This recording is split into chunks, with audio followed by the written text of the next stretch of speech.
केंद्र शासन पुरस्कृत पीएम-ई बस सेवा योजनेच्या प्रभावी अंमलबजावणीच्या अनुषंगानं क्रांतीज्योती सावित्रीबाई फुले सभागृह इथं महापौर विनायक कोंडाल यांच्या अध्यक्षतेखाली आढावा बैठक पार पडली।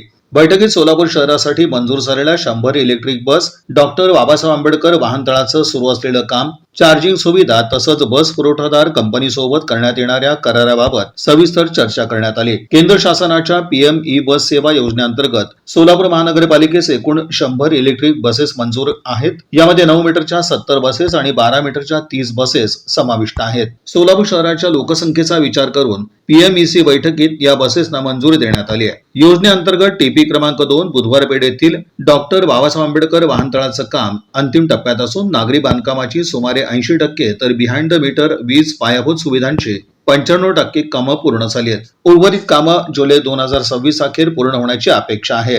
बैठकीत वाहनतळासाठी आवश्यक असलेल्या 33 केव्ही वीज वाहिनी, 5000 केव्हीए क्षमतेची वीज व्यवस्था, चार्जिंग स्टेशन, कार्यशाळा, प्रशासकीय इमारत आणि वॉशिंग एरिया यासारख्या सुविधांच्या प्रगतीचा आढावा घेण्यात आला।